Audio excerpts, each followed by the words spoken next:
Hi everyone, it's Jackie with Full Moon Loom Designs, and in this video I am going to walk through the project using this thrift store find ceramic dish that I found. You can see in these pictures, there's a couple of them here featured, and you'll see that on the next slide as well, the last piece that I made. But this video is focused on the leaf. I believe it's a maple leaf, seems to be maple leaf shaped. But I hope you'll enjoy this video and learn something from it.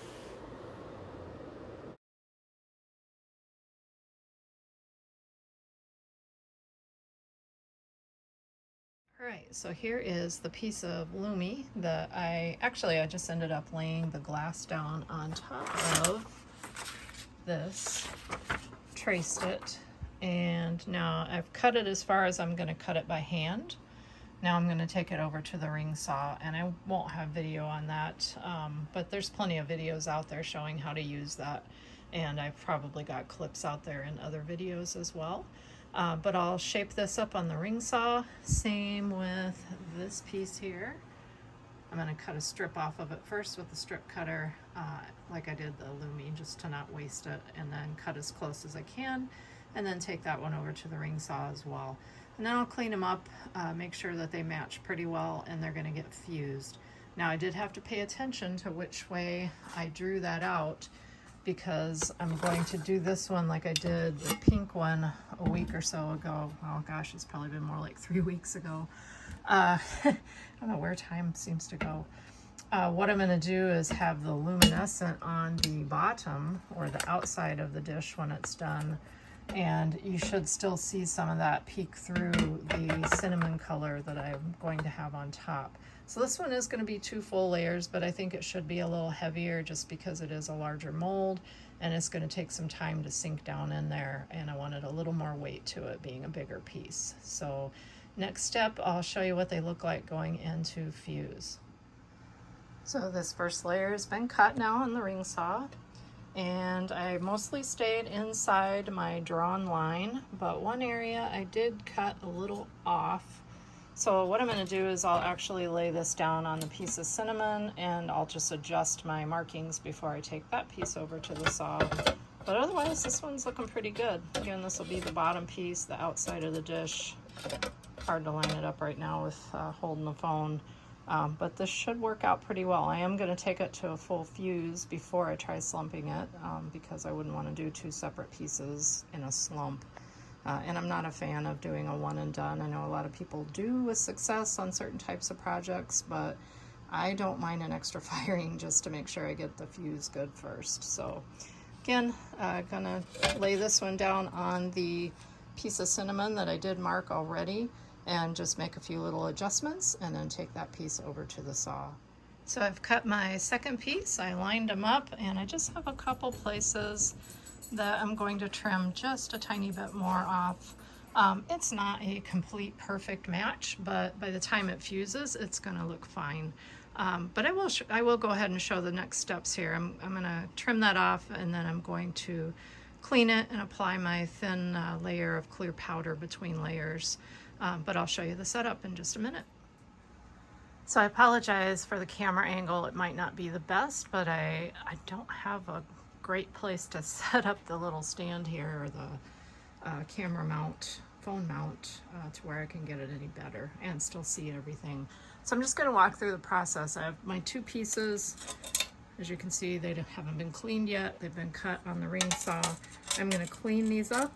I am going to apply thin layer, just a nice even layer of clear powder on the bottom piece, which will be the Lumi piece with the Lumi side down and the uncoated side up. And it'll probably make more sense as I put this together.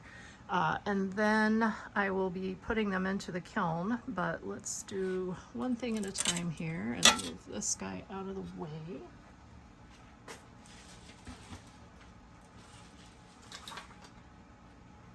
And I've cut a piece of thin fire to fit my kiln shelf. And when you're working with powders, of course, you want to use something, a respirator is better. Mine needs some new filters, or actually my strap broke, I think, on the one that I've got. So I'm just going to be using this. It is an N95 mask, 3M, I will add. And what I'm going to do is clean this up first. I don't really need my mask on for that, but I'm just going to go ahead and put it on because as soon as I get this clean, I'm going to set it up and apply the powder. So you want to practice safety first. And I know I'm probably sounding muffled. The other thing I grabbed was these little portion cups that I'm going to set my glass onto when I apply the powder. And I'm also going to put the paper under it just to capture any powder that spills or goes over the edge, because why waste it? So what I have is just straight rubbing alcohol, 91% in a spray bottle. Different people use different things for cleaning. This is what I prefer. Hi, Rocco. And normally I use a flour sack towel. Sometimes I'll use paper towel, but I don't like to waste that many paper towels. So alcohol in a bottle, sprayed my glass wall. You can see the ink from the marker. And by the way, someone's going to ask, because they usually do, what do I mark on this so that it stays on when I'm using the tiles, or the, I'm sorry, the ring saw? Well, it would work for a tile saw too. Milwaukee, that's the brand we have in this household. Seems like all of our battery powered tools are Milwaukee, but it's called an excuse me, an ink saw. And you can find them just about anywhere. First time I found them was like at Fleet Farm, or depending on what part of the country you're in, it might be Farm and Fleet. Probably in Lowe's, Home Depot, any of those types of stores. I know they have them on Amazon. I've seen them before. They make a wider one as well, but I usually just use these. I've got a black one, a red one, a blue one. I normally just stick with black when I'm working or writing on my glass. So I'm just cleaning the glass. And I'll probably get out of frame here and there as I hold it up to the light. I don't have all my lights on down here. I probably should have done that before I started rolling the camera. But I just really want to get all the sog gunk off of here and everything too. And this piece of glass had a nice long piece of like Scotch tape holding it to the cardboard in shipment, which works great for protecting it from breaking, but sometimes it leaves a little residue behind. So I believe I got all of that off already. And this marker should burn off. I've never had trouble with anything on the edges still showing up later, but I still like to clean it as well as I can. Being careful of edges, of course.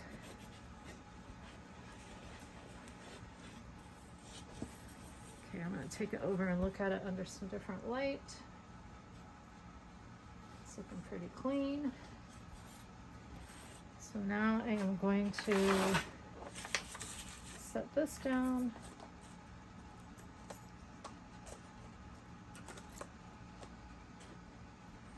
Now, again, this is the Lumi side, and if you have trouble seeing on a clear piece, and this works sometimes, well, this does work for Erin too, for me, and you can't tell which side is coated, if you hold it into the light, and I don't know if I'm going to be able to do it on camera, maybe you can see that. On the finished side, it goes all the way to the edge. There's no shadow. It goes right to the edge. You can see that finish wherever it looks blue or pink. Goes right up to the edge of the glass. Now, it might not if you have a little nick in the glass or something. Now, if I flip it over onto the wrong side or the uncoated side, this will be the side we apply our powder. If I hold it in the light the same way, you should be able to see that. You see a little shadow along the edge. So this is the uncoated side. And this is the side that I want up when I'm putting the powder down, because you cannot cap Lumi glass, it will lose the finish. Sorry if I bumped the camera there, or the phone camera, you know, same thing. Now all I'm going to do is just put a nice even layer over the entire piece.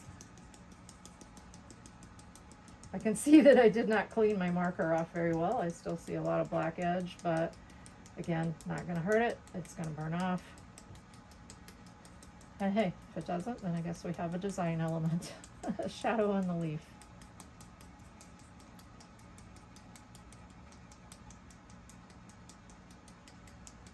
You're not going for thick, you're just going for even.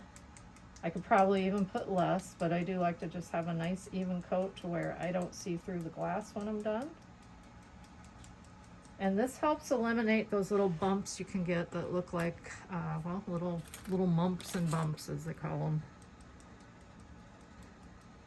And it can help on bubbles in general. So now that I have that there, I'm going to walk it over to the kiln and set it down. And then I'll show you when I get ready to take the amber colored piece over. I'll take the foam with me. Okay, same process for the second piece. I'm going to clean this up. This one will be a little easier to see if I've got it clean. I don't need to apply powder to this one. I'm just going to clean it, and then we're going to take it over and set it on top of the other one. The top of this will be the smoother side. If you've worked with Wismach, you know it's kind of got a side that's not quite as smooth. And this just happens to be the way that I laid it out and cut it. But I do like that side on the inside too, because I think it does help allow for some air to escape. So once again, I'm going to grab my towel. Actually, before I do that, since I'm done with the powder, and I'd like to take the mask off. I'm going to dump what I can off of there. I did get a little outside of my paper. I'm not worried about a little bit of waste. Although this is a pretty clean sheet of cardboard, so I should be able to reclaim that too. We'll just go ahead and try it. Again, this is why you wear a mask, because you can see the stuff kind of flying. This is just some cardboard I have in some packaging that makes a really nice work surface sometimes. So now all I'm going to do, it's going to hold a little bit up in the seam there, but I am just going to dump it right back into my bottle. Except I do see something on there. Maybe my cardboard wasn't clean. Or it could have already been something in my powder that I dumped out. Just a little fleck.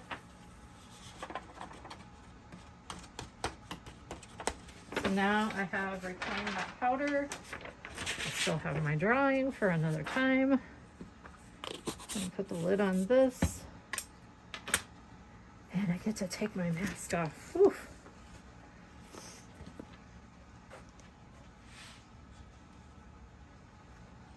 So now we're gonna clean this one.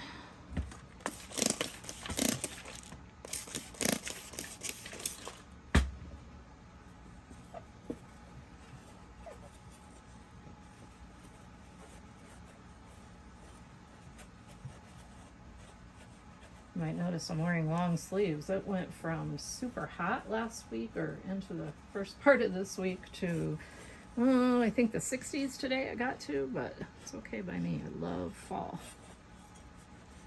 Now I see a little spot in this glass, and I've seen this before on some of my sheet glass. It almost looks like a score that ran awry there, but I didn't have any score lines even close to that. Not too worried about it. It shouldn't show up in the firing. If it does, the end result is going to have veining in the leaves anyway, so I'm not sure if you could see that on camera even. Yeah, next time I'll have better light down here.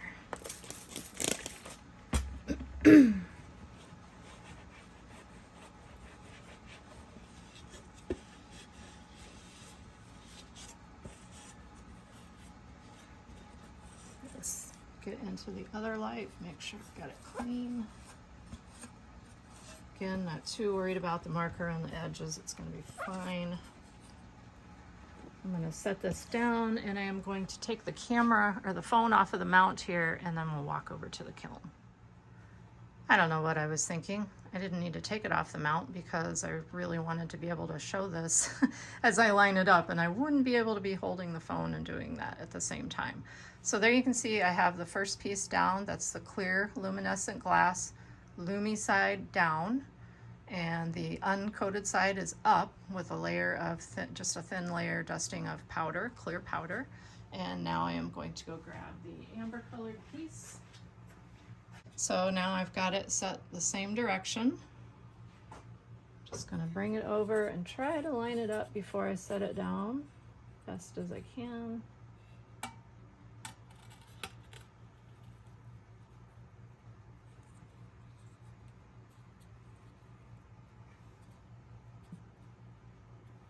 And I can see, you know, A little bit of Lumi sticking out underneath here and there. Not too worried about it. This is going to a full fuse. The edges should look really nice when it gets done. But there it is. It's on the kiln shelf. I'm actually going to scoot it over just slightly. Really, I could just slide the whole piece a little bit. I know it's really not going to spread. It's just 2 layers of glass, so I just want to make sure I'm well within my paper. All right, hopefully that's coming through good on the camera. I don't know how much I was blocking it because I couldn't see while I was doing that. But now I am going to take it to a full fuse. I'll have my schedule posted when I compile all this together into one video at the end of the project. I'll post the schedule that I use, but again, all kilns run different. I would fire it differently in this one than I would another one. This one is a brick kiln with a fiber lid, but this kiln cools slower than any of them I have, so I don't know that the fiber lid is doing a whole lot other than it is much easier to lift it. It does have a bit of an assist on it as well. Let's see if I can do this without, still bump the camera. Or no, this one doesn't have, I don't think these are considered part of an assist, but it does open pretty easily. What I like about this kiln, what I love about it, is it's also a clamshell. If you can see, I can open it up from the bottom, but we're not going to do that because I've got my phone mount sitting here. So I am going to fire this up and we'll see what it looks like when it comes out. All right, so here is the fused leaf, and I am going to grab a suction cup and lift that off of the paper and try not to get it all smudged up. And I'm going to go ahead and remove the shelf and then put the mold in the kiln, and then I'll show you the setup here in just a minute. Sorry for the shadows here, but I do have the mold set up in the kiln. It has been treated with zip. I do think I'm going to lift it slightly. See if I can find, I'll probably just use these little kiln posts. Actually, just use a couple of these.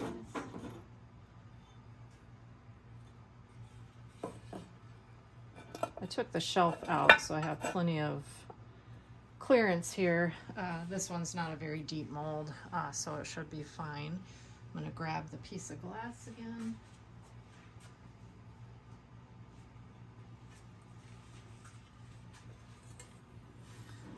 I think you can kind of see the Lumi shining through. This is the top side.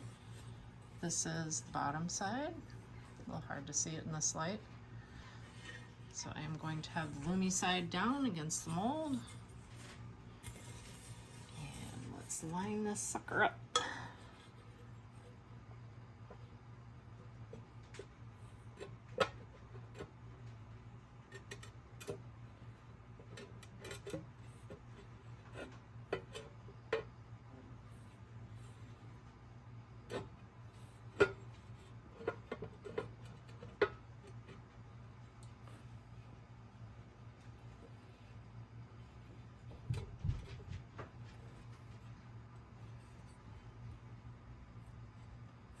So it seems like it's hanging over just a little bit on this edge. I'm hoping that's going to be okay. I could probably put some fiber around that, tuck some wire under it. I'm not going to this time. We're just going to try it, see what happens. See if I can bump it. Get it here, because this is a deep enough mold that it should actually sink down in here and not cause any issues. Looks like I might have a, well, it's just a little bubble in this inside. It looked like I had something on the surface. But anyway, yeah, we're gonna fire this up. I'm gonna take it 200 degrees an hour up to, I'll start at 1175. I'm going to put it on a delay so it's ready in the morning, and then I'll be able to take a look and monitor it and see if I need to go up any higher. I might need to go to 1200, but I think 1175 should be fine. That's my typical slump temperature. 496, and I'm just looking at this, noticing how high it is off of the mold in some places just because of the shape of the mold. But you know what? We're just gonna go for it. We're gonna try it. and I'll get some shots. I don't know if I'll get video, but I'll get a couple still shots during the slump process. But yeah, we're just gonna go 200 an hour. I don't wanna go any faster than that. And we'll start at 1175 and see how it looks.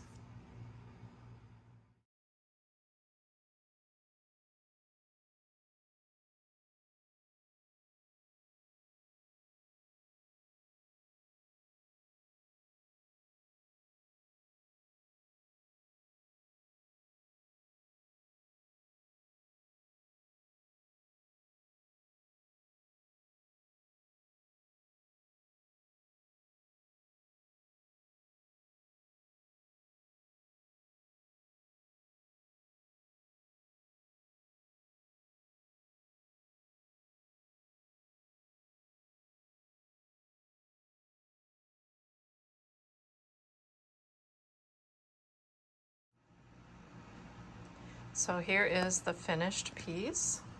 I had it cleaned up and then I've been touching mold, so I've got zip on my hands. But as you can see, both the lumi and the texture show through because I went with a transparent glass. If I flip it over, you can see it's even more pronounced on the outside.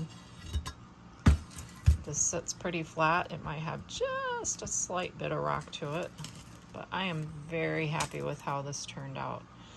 So yeah, check your thrift stores, your garage sales, yard sales, antique stores. I'm gonna walk over here and show you some of the other ones that I have picked up and tried so far. I'm gonna pause the camera and set up over there. So here's quite a collection I have found, and most of these have been well under $10, a couple dollars for some of them. Again, this one was like $4.49.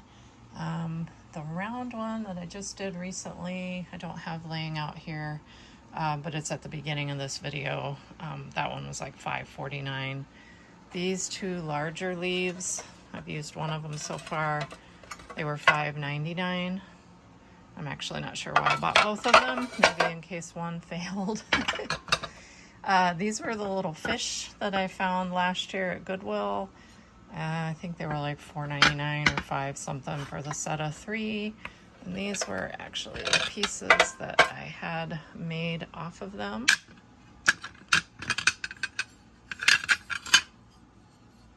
Thought they would be cute to maybe add some eyes to them and mount them, or put them with a little wave. Haven't quite decided what I'm going to do with them just yet. But those had clear lumi and powders used for the colors. Actually, this one might have been a piece of green lumi. I'll have to go back and check my notes. Pumpkins, I've done a couple of them. Most of the time I'm using transparent glasses when I want the texture to show through. In this case, these guys, I did that as well. So it is a transparent and held them long enough that it came through. This one I haven't used yet. I am thinking I might do this one next. Now, this may not work really well just because of the fact that it's a double and it's gonna slump, you know, over that center part, but we'll see. I won't use anything terribly expensive on it. These two, I have used both of them. I think I got these two at an antique store at the same time I got that one. Yeah, I think that is most of my thrift store and antique store molds. But I just want to encourage you to think outside the box, or think outside the mold box, and look around. You want to avoid pieces that have any bad like undercuts where your glass could get hung up. You don't want anything that's got like a metallic finish. You know how some ceramics or china, you'll see where there's the metallic edge or the gold on it. I would not put that in my kiln. China, I'm not exactly sure of. I've never tried it. I don't know really the difference. And I apologize, I don't work with ceramics and that, so I'm not really sure if china is as durable or if it would hold up. But ceramics or clay pieces, definitely look for things that you might be able to use in your glasswork. And always look for a bargain, right? Anyway, I hope this has been helpful. I've enjoyed this process, and as always, thank you for watching.